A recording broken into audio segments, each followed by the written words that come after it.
నమస్తే welcome to our channel. మాజీ మంత్రి వైసీపీ కీలక నేత గుడివాడ అమర్నాథ్ హోంమంత్రి అయినటువంటి అనిత గారిపైన చేసినటువంటి వ్యాఖ్యలు ఏ విధంగా చూడాలి? ఒక పక్క మేకప్ గురించి ప్రస్తావిస్తూనే మరో పక్క నేను తిరిగి వదిలేసినటువంటి బుల్లెట్ ప్రూఫ్ కారులో తిరుగుతున్నారంటూ చేసినటువంటి కామెంట్స్ ని ఎలా చూడాలి తెలుసుకునే ప్రయత్నం చేద్దాం. దీనిపై చర్చించడానికి మనతో పాటుగా ఉన్నారు టీడీపీ రాష్ట్ర అధికార ప్రతినిధి అప్పసాని రాజేష్ గారు. నమస్తే సార్. నమస్కారం సార్. ఏదైతే కూటమి ప్రభుత్వం 2 ఏళ్ల పాటు ప్రజల్ని వంచింది, వెన్నుపోటు చేసిందంటూ వెన్నుపోటు నిరసన కార్యక్రమాలు వైసీపీ చేసిందో అందులో భాగంగా గుడివాడ అమర్నాథ్ అటు హోమ్ మినిస్టర్ అయినటువంటి అనిత గారి పైన చేసినటువంటి కామెంట్స్ ప్రస్తుతం చర్చనీయాంశంగా మారాయి. మరి హోమ్ మినిస్టర్ కాదు మేకప్ మంత్రి అంటూ ఒక పక్క వ్యక్తిత్వ హననానికి పాల్పడుతూనే మరో పక్క నేను తిరుగు వదిలేసినటువంటి బుల్లెట్ ప్రూఫ్ కారులో తిరుగుతున్నావు అంటూ హోమ్ మినిస్టర్ పైన చేసినటువంటి కామెంట్స్ పైన మీ అభిప్రాయం ఏంటి? మనకి ఒక సామెత ఉంది, యథా రాజా తదా ప్రజ. దాన్ని ఇంకొక రూపంలో వర్తింపజేస్తే యథా నాయకుడు తదా శ్రేణులు. సాక్షాత్తు వైసీపీ అధినేత జగన్మోహన్ రెడ్డి తన చెల్లెలను ఉద్దేశించి ఎన్నికలకు ముందు జరిగిన ప్రచార సభల్లో నా చెల్లెలు పసుపు చీర కట్టుకొని చంద్రబాబుని ఇంప్రెస్ చేయడానికి వెళ్ళింది అని చెప్పని మాట్లాడాడు. ఇప్పుడు వాళ్ళ చెల్లెలు ఎందుకు చంద్రబాబు గారి ఇంటికి వెళ్ళింది అనేది తెలియని వాళ్ళకి సహజంగా నా మాట వినగానే ఏమని అర్థం స్ఫురిస్తుంది? వాస్తవంగా ఆమె వెళ్ళింది వాళ్ళ కొడుకు పెళ్లికి ఆహ్వానించడానికి, చంద్రబాబు నాయుడు గారికి ఆహ్వాన పత్రిక ఇవ్వడానికి వాళ్ళ ఇంటికి వెళ్ళింది. ఆమె చంద్రబాబు నాయుడు గారిని కలవటానికి వెళ్ళిన రోజు ఏ రంగు చీర కట్టుకుందో కూడా నీ సొంత తోడబుట్టిన చెల్లెలు కదా.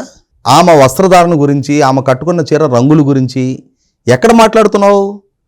కడప జిల్లాలో ఎన్నికల ప్రచార సభలో బహిరంగ సభ వేదిక నుంచి మాట్లాడుతున్నావు. అంటే ఎవరిని పలచన చేస్తున్నావు? నీ చెల్లెలిని చంద్రబాబు నాయుడు గారితో కొల్లుడైనట్టుగా చెప్పే ప్రయత్నం చేస్తూ చెల్లెలకి జగన్మోహన్ రెడ్డి ఇస్తున్న విలువిది అని చెప్పని నీ జిల్లా ప్రజలకు అర్థమయ్యేలాగా చేసుకున్నావు నువ్వు. మరి అటువంటి జగన్మోహన్ రెడ్డి నాయకత్వంలో పనిచేసే నాయకులు మనం చూసాం గతం నుంచి కూడా. ప్రత్యర్థి పార్టీల సోషల్ మీడియా కార్యకర్తలను ఏ విధంగా వ్యక్తిత్వానికి పాల్పడ్డారు, మార్ఫింగ్ ఫోటోలతో విరుచుకుపడ్డారు. సాక్షాత్తు జగన్మోహన్ రెడ్డి అసెంబ్లీలో ఉండగానే నేటి ముఖ్యమంత్రి, నాడు ప్రధాన ప్రతిపక్ష నాయకుడు చంద్రబాబు నాయుడు గారి సతీమణిని ఉద్దేశించి ఏ విధమైన వ్యాఖ్యలు చేశారు. వీళ్ళ మహిళా శాసనసభ్యురాలు మంత్రి రోజా ఇదే అనిత గారిని, పేతల సుజాత గారిని ఏ విధంగా బాడీ షేమింగ్కి పాల్పడింది. అలాగే సాక్షాత్తు వీళ్ళ సోషల్ మీడియా ద్వారా రాష్ట్ర రాజధానిగా అమరావతినే కొనసాగించాలి అని చెప్పని ఉద్యమం చేస్తున్న మహిళా రైతులను ఉద్దేశించి ఏ విధంగా వాళ్ళు మార్ఫింగ్ ఫోటోలు, మార్ఫింగ్ వీడియోలతో విరుచుకుపడ్డారు. వాళ్ళు కట్టుకున్న చీరల ధరలను కూడా ప్రస్తావించారు.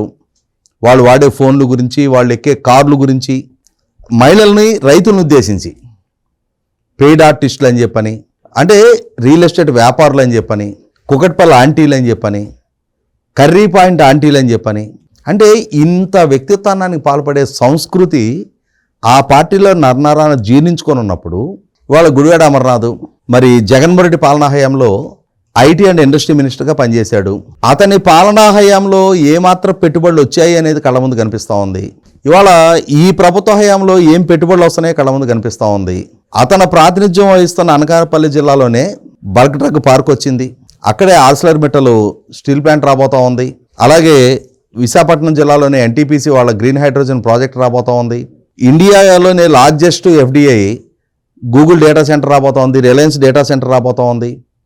టీసీఎస్, కాగ్నిజెంట్, యాక్సెంచర్ ఇలాంటి కంపెనీలు అక్కడ, డెలైట్ లాంటి కంపెనీలు అక్కడ రాబోతూ ఉన్నాయి. అంటే ఇవన్నీ చూసిన తర్వాత 5 సంవత్సరాలు తాను ఏం చేశాడు, ఇవాళ ఈ ప్రభుత్వం ఏం చేస్తుంది అనేది కళ్ళ ముందు కనిపిస్తున్న తర్వాత ఎందుకు ప్రజలు మనల్ని ఓడించారా అని చెప్పనే ఆలోచన ఉంటే ప్రజలకు మళ్ళీ ఎలా చేరువు కావాలని చెప్పని ప్రయత్నం చేస్తారు. కానీ అలా కాకుండా ఇవాళ ఆ జిల్లా నుంచి ప్రాతినిధ్యం వహిస్తూ ఉన్న పాయకరావుపేట నుంచి నెగ్గిన వంగలపూడి అనిత గారిని ఇక్కడ గమనించుకోవాల్సింది అహంకారమా కండకావరమా తెలీదు. ఈ గుడివాడ అమర్నాథ్ తను సంబోధిస్తుంది ఒక మహిళని అని చెప్పని కూడా జ్ఞానం లేకుండా, ఆమె ఉన్నత విద్యావంతురాలు, టీచర్ బ్యాక్గ్రౌండ్ నుంచి వచ్చారు ఆవిడ. ఆమెను పట్టుకొని ఈమెం ఉద్యోగాలు చేసిందో, నీబోటి మూర్ఖులకి చదువు చెప్పింది ఆమె ఏం ఉద్యోగం చేసిందో అంటున్నావు కదా, నీబోటి నిరక్షరాస్య ఎదవులకి చదువు చెప్పింది ఆమె. నువ్వు ఒక మహిళా మంత్రిని ఉద్దేశించి ఆమె మేకప్ గురించి, సరే వీటికన్నిటికన్నా పరాకాష్ట నేను వదిలేసిన బుల్లెట్ ప్రూఫ్లో తిరుగుతున్నావు సిగ్గు లేకుండా అనమాట. నీ బాబుగడు సొమ్ము అది ప్రభుత్వ వాహనం. నాడు నువ్వు మంత్రిగా ఉన్నావు, ప్రభుత్వం నీకు సమకూర్చింది. నేడు అనిత గారు మంత్రిగా కొనసాగుతూ ఉన్నారు, ఆమెకి ప్రభుత్వం సమకూరుస్తుంది. అది ప్రభుత్వ వాహనం. ఆమె మంత్రిగా ఇవాళ రాష్ట్ర వ్యాప్తంగా పర్యటిస్తుంది, శాంతి భద్రతలను కాపాడుతుంది. ఇవాళ ఆమె హయాంలో 5,757 కానిస్టేబుల్ నియామక ప్రక్రియ ముగిసింది. ఆమె ద్వారా మహిళల గౌరవానికి భద్రత ఏర్పడతా ఉంది ఇవాళ. అటువంటిది నువ్వు ఒక మహిళా మంత్రిని ఉద్దేశించి ఆమెను బాడీ షేమింగ్ చేస్తావా? నా ఉద్దేశం అయితే నేను అనిత గారితో కూడా మాట్లాడతా ఈ విషయంలో. చట్టపరంగా ప్రొసీడ్ కావాలి.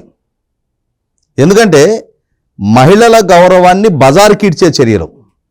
ఓ పక్క మనం పార్లమెంటు ద్వారా 33% మహిళలకు రిజర్వేషన్ పెరగాలి అని చెప్పని, చట్టసభలో ప్రాతినిధ్యం ఉండాలి అని చెప్పని చట్ట సవరణ చేస్తున్నాం.